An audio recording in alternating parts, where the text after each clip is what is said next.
So basically, we've titled it Overview of the Administration of Uncleared Cargo List. And by way of outline, we would like to give a brief background. We'll look at the major causes of UCL, and then the administration of UCL by customs, the impact on stakeholders, some identified lapses, and then recommendations, and then we would conclude. So by way of background, and we're focusing on the concept. Uncleared cargo list generally is referred to as the cargoes not cleared after the bill of entry has been filed by the importer. Then we also have another scenario where the importer would have not filed the bill of entry. That technically should be called unclaimed goods. But all of them together are referred to as uncleared cargo. So what's the purpose? The primary objective of creating the UCL, and indeed the compilation of the list of uncleared cargo, is what we call the Uncleared Cargo List. So the primary objective is to ensure that we auction the goods and move them out of the port, because we need to create space in the port area. If you have goods coming into the port is supposed to be a transit zone or a transit area. So if goods come into the port and you don't move them out, then more goods come in and there's congestion. And then also that action is taken because you want to secure government revenue on the goods. Government would not at any point, decide to forfeit the revenue that is due it just on the basis of your inaction. So whatever government will do, it will, to be able to secure the revenue that is due it. And then also to curtail the utility bills, especially for reefer containers, because reefer containers will require electricity consumption to keep the goods wholesome. And so if you decide that your container should be there 100 days, 200 days, and each of those days the container is consuming power, it's not a good idea. We try to look at some legal basis for this UCL, and we have a few provided here. Principal amongst them, Act 891, Section 52, discusses the subject, and then also any directive from the Commissioner General will be sufficient to trigger the issue of UCL. So I try to just put up the Section 52. It says, where goods imported by a conveyance or inland waterway, railroad, are not entered within 7 days after being unloaded or within a further period as the proper officer may in special circumstances allow, the proper officer may deposit the goods in a state warehouse or direct the importer or the agent to deposit the goods immediately in a specified state warehouse. And so that is the process that triggers, the generation of the Uncleared Cargo List, and then the gazetting, and then eventual auction or auctioning of the goods. So we try to ask a few questions. What are the major causes of this UCL? One of the major issues is financial difficulties.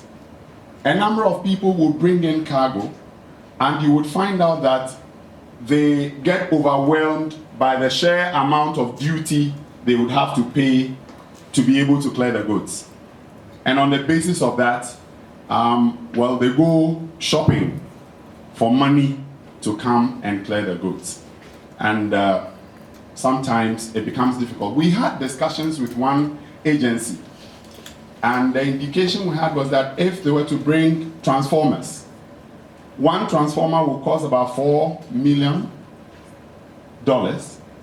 And so if they were to bring 4, and they even had exemption for duty, and had to pay for the VAT component, then what that means is that, you know, you can calculate the VAT element on that. That is still very huge money.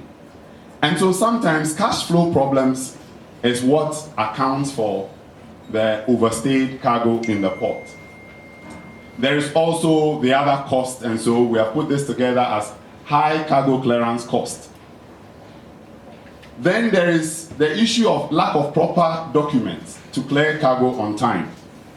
And so sometimes there is the problem of goods having arrived, you don't have the total documentation required to be able to clear your goods, and so then one day after the other, and then you enter into the UCL zone. And I would spend a bit of time on this cumbersome exemption regime for goods. Because this gathering principally is made up of MDAs, it is important that we highlight on this subject of exemption, because majority of the people we spoke to gave indication that the process of exemption, the sheer time it takes to be able to secure exemption for cargo, is what brings this problem about. And so we decided to investigate that further. And you would find out that the Ministry of Finance is in the center of all of this.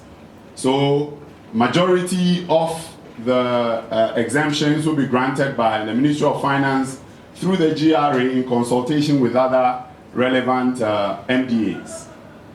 And the general categories of goods that would qualify for exemptions are those that have been prescribed under the harmonized codes, chapter 474, part B.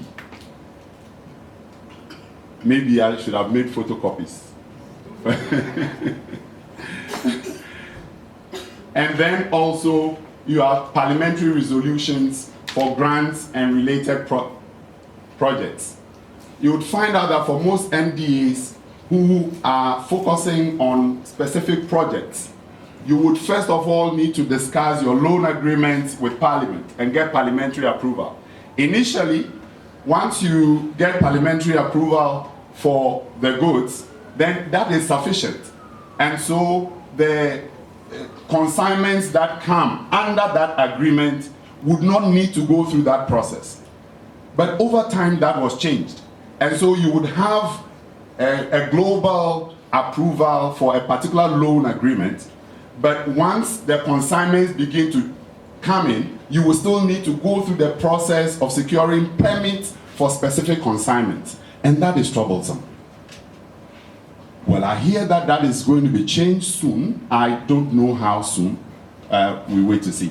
I'm sure this thing, what this discussion, this presentation is supposed to do is to trigger discussions. So the idea is that if you identify with one of the issues, when we come back from coffee, these are the issues we want to dwell on. Then we have, you have selected SOEs who by their acts, you know, are entitled to some exemptions. We've put here a few. Then the Office of the President also is entitled. I didn't put here diplomatic cargo because, of course, the forum. Yeah. And then also other arms of government, that the judiciary and the legislature, you know, have some exemption regimes, you know, that they benefit from. So what is a typical process flow for obtaining exemptions for imports? It was very difficult trying to summarize this because you would find out that you have to write a letter to the minister. I mean, if you are an agency, you write a letter from your agency to your ministry, the minister minutes on it, brings it to the chief director minutes on it and sends it to the relevant director, and the relevant director would now write, you know, another letter from the ministry to the Ministry of Finance. And that letter would also go through the same process to secure the minister's signature. And then it goes to the Minister of Finance. The Minister of Finance will also minute it to his chief director. Then his chief director will minute it to the tax policy unit. I hope you get the drama. And so, take for instance a scenario where the minister is out of town, or the chief director is attending a workshop at Akusubu. You know, so this is problematic. And I think that at this forum, we need to bring out issues and see how we can sensitize these ones and make some presentation, you know, to trigger some review in this regard. So, of course, that is all of what I have just gone through. All right. So, administration of UCL by customs, modalities. As Madam stated clearly in her speech, you would find out that currently 60 days are allowed for vehicular consignments. So if you bring in vehicles and they stay in the port up to 59 days, you're still allowed to clear. Once it hits the 60th day, then you're gone on UCL. Now the interesting thing is, I need to put all of this in perspective. I indicated earlier in a slide that one of the main reasons for this is for goods to be forfeited to the state so government can secure revenue on it. The interesting part is that goods for MDAs and goods for government does not actually go on UCL. And so those goods would stay in the port as long as possible. Unless, of course, the goods, as I understand, are declared unwholesome. And consequently, government would require, or customs would, you know, take action to destroy those goods. And so you would realize we try to do this as a generic presentation so it affects private operators as well. But I'm sure some of you also import your thing, so then it applies. So you have 60 days for vehicular consignments, you have 21 days for containerized goods or other goods, so to speak. Now this time limitation has exceptions. It does not affect transshipment cargo, and it does not affect cargo in custom bonded warehouse. So those ones are exempted. Now, so let's look at some situations on the port or at the port. We decided to gather information randomly from one shipping line. Just one out of the 22 that operate in the port. And so whatever you see here, you can decide to multiply it by 22 or more, supposing this is the average. And so at that shipping line, what we found out was that 67 containers had done beyond 21 days and 60 days, or like between 21 days and 60 days. 5 containers have stayed in the port between 60 days and 100 days. 114 containers had done more than 100 days. And out of those 114, 38 of them have stayed in the port for 500 days.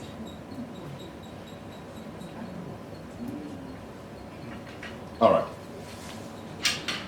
And the interesting part of it is that MDAs were found to be yeah. So goods for ministries, departments, and agencies, the greatest corporate. All right. Let me also share this with you. And please, I just need to indicate that all of this is just for example purposes, just so we can identify with the issue. We didn't want to come and present just a few of them. Then you would think maybe, oh, this is not true. So this is live data. This is information we have. These are container numbers. These cargoes belong to the Ministry of Health. This is machinery. Now, come here, and you find these goods arrived in 2016. 2016, 2016, 2016, all through. Ministry of Roads and Highways, Ministry of Health, Ministry of Health.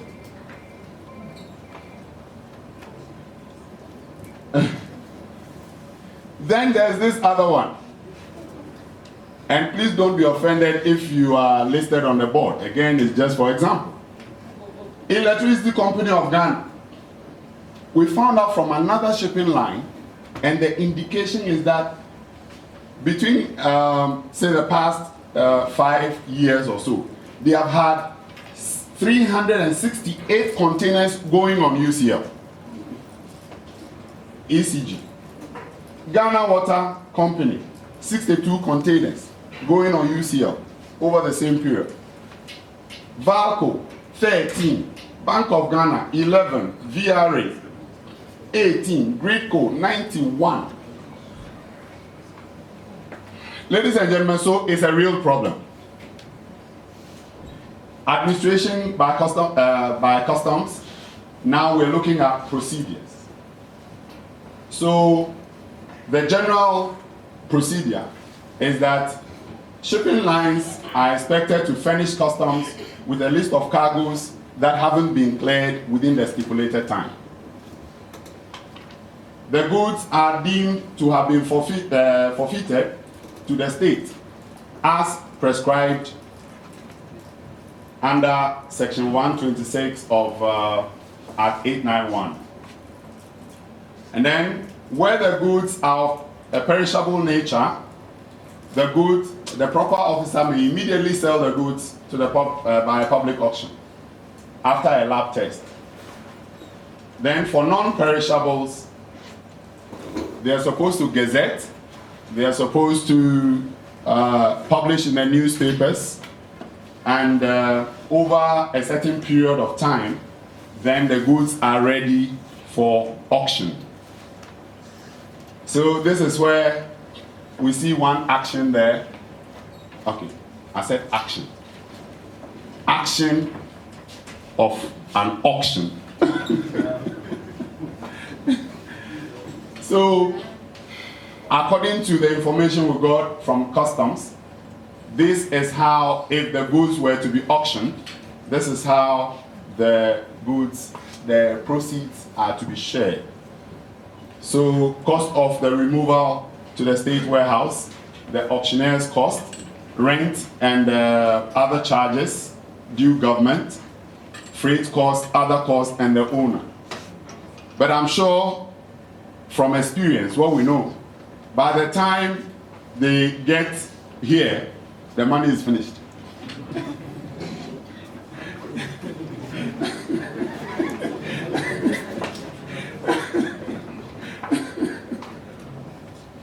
Anyway, so generally, what is the impact of UCL on stakeholders?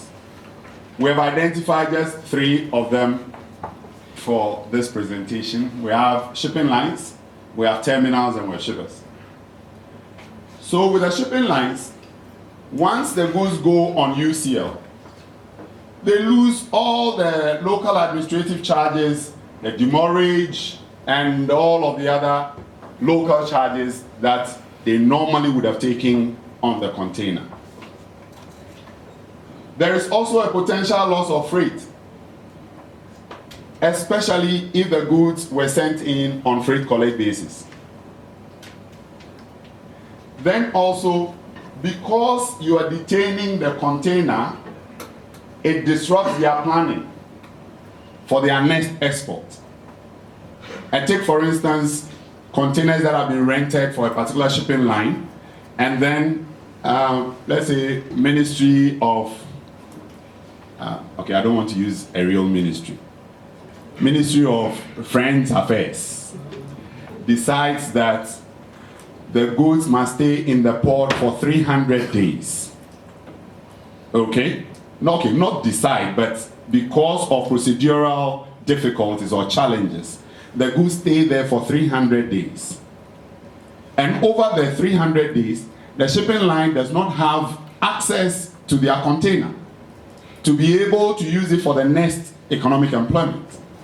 And consequently, they don't only lose the charges that they would have earned from you, but they lose the opportunity to use the container for them. And what is even sad, at the end of the day, when the things are auctioned, they still don't have a share in the proceeds.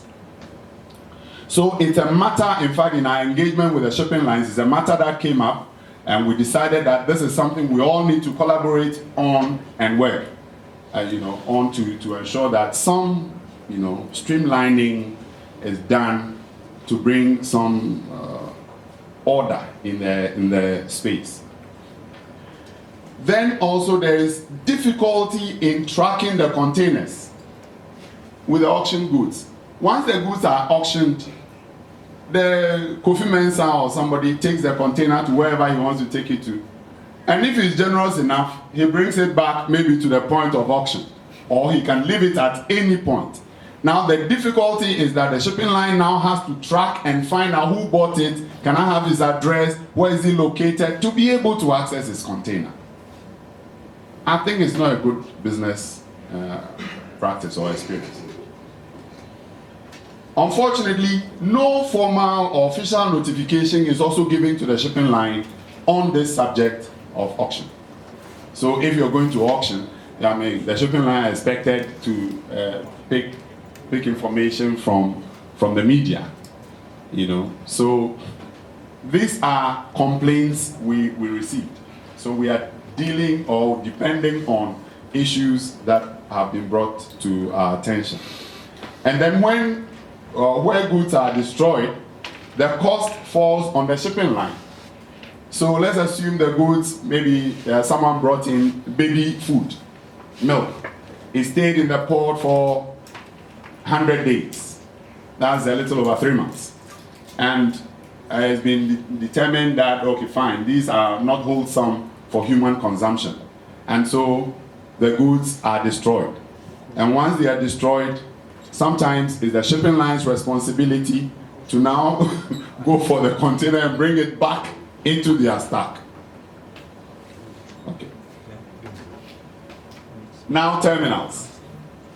I see Madam Esther Jebidonko arrived when we were airborne. Madam, you're welcome.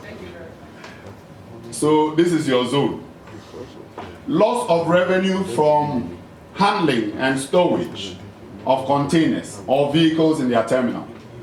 Now the difficulty is that the port survives on the handling charges and things that they get from the handling of cargo.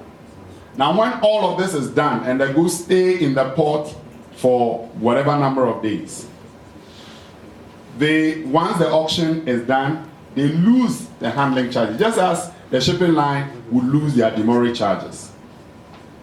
Now, with the goods staying in the port, there's also a problem of congestion. Take, for instance, 200 vehicles brought, let's say, for Ministry of Transport. And those 200 vehicles stay in the port, just for argument's sake, for a minimum of 100 days. What it means is that the space that has been used to park the 200 vehicles, is locked up all through that period.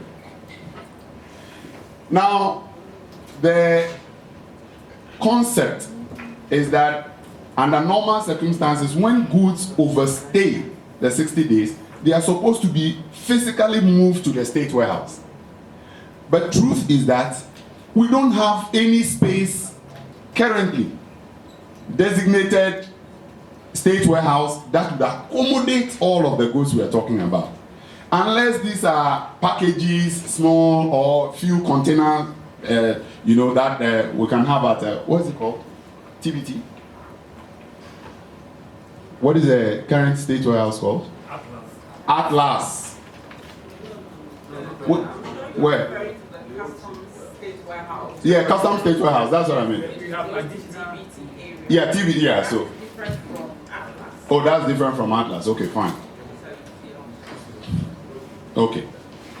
So that is what we are referring to. And under the customs law, our understanding is that once the goods exceed or go beyond the threshold, the UCL threshold, customs interprets that to mean that irrespective of where the goods are located, they are considered to be constructively warehoused. Okay, so then the issue of electricity, plug-in charges at the reefer terminal is also a burden that the terminals will have to deal with. On the side of shippers, for MDAs,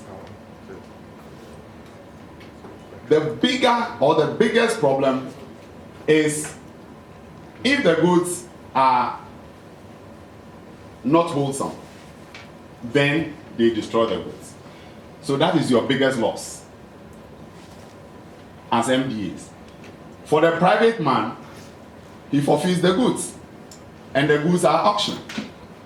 Now, so when the MDA consignment goes on UCL, irrespective of the number of days, once the processes are completed for the goods to be cleared, as Madam indicated in her speech, you pay colossal amounts of money in demurrage and rent. Sometimes the shipping lines are generous. They will give you 20%, 30% waiver. But if you're looking at the scenario she cited, 880,000 Ghana cedis. If you're giving 30% of that, it still comes back to maybe some 500 or something. And that is still huge money. Especially in an era where we're talking about free SHS. Then also there's a problem of delays in project execution. So if you are bringing goods for a particular project and the goods are still locked up in the port for 200 days, it means that within that period, the project cannot start. So these are the identified lapses we've seen in the system, and I'm coming very quickly to the end of the presentation.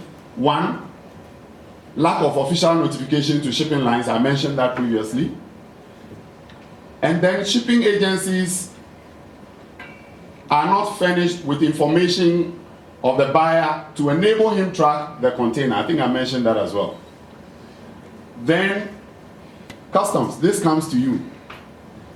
There's this very huge accusation. There is selective gazetting of overstayed goods. And so you can have maybe 300 containers overstayed. But customs will go through the details and pick and choose which one should be gazetted for auction. And so you would find out that some goods that, you know, just exceeded 21 days, maybe in their 30th day or something, we are already going for auction. But other goods that have been there 250 days are still locked up in the port. And then you've also been accused of doing the publication. So by the time everybody says, oh, there is a publication, oh, we did it yesterday. And so that is also a major issue that has to be looked at. Then there are goods. Goods are sometimes earmarked for sale prior to legally stipulated period. And I have an example here. My chief executive shared something with us which had to do with a four-wheel drive, a V8 Nissan, Toyota Prado, yes. Toyota Prado that had been donated to Red Cross. And there were delays in the clearance of the goods. On the 59th day, when the gentleman approached the custom officers and wanted, the vehicle had been earmarked and allocated to somebody to buy. And so it took her personal intervention with the then commissioner for the process to be reversed. Only last 2 weeks, I was having a conversation with a very frustrated shipper in the port. He had brought 5 Mercedes-Benz cars. He was allowed to clear 2. And the remaining 3, which were all in the same consignment, Customs indicated that there's an Interpol investigation on those ones. And so you need to go and come, you need to go and come, you need to go and come. Unfortunately, it entered the 60th day. By the 62nd day, when he went there, the cars had been allocated and sold. You know, so that is why we call them identified lapses.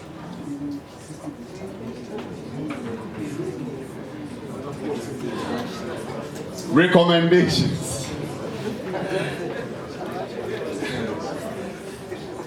So we are advocating that all shippers, MDAs, private shippers, should ensure that the necessary financial and documentary arrangements are made, you know, once the shipment is effected. Then shippers, especially MDAs, require adequate sensitization on the exemption procedures. And I'm sure that our representative from the Ministry of Finance would help us during the panel discussion on this subject. Then the current administration of UCL require radical improvement with possible third-party involvement. This is a very strong issue on which a number of people have advocated, that maybe we should hive off the entire, you know, administration of UCL from Customs, you know, to a private entity to see how they can streamline. But again, as I indicated, we are throwing up these issues for discussion. So hold your guns when we come for the discussions. Then we also recommend then that we need to institute legal remedies for goods auctioned prior to the stipulated period. So if goods are allocated, like somebody's car is allocated and sold, there must be clearly defined legal remedies, because a lot of the time with our current system it's a chasing of the wind. In conclusion, we say that Uncleared Cargo List has adverse effects. Obviously, shipping line, terminal, consignee, everybody on board. An improved UCL administration is relevant for ridding our ports of abandoned cargo. A massive sensitization and awareness creation is required for MDAs, and that's why we're here. We intend to go further to the private operators as well, which is what we call the shippers here. And then we hope that in so doing, we would avoid the high demurrage and the rent charges that MDAs will have to pay, and the ultimate forfeiture of consignments by the private operators. I like to end my presentations with a favorite Sierra Leonean proverb, which says, life is like riding a bicycle. You don't fall unless you stop paddling. So let's keep paddling. Thank you very much. For comprehensive statistics on Ghana's maritime industry, visit our website at www.shippers.org.gh. Point to publications and click on Maritime Trade Statistics.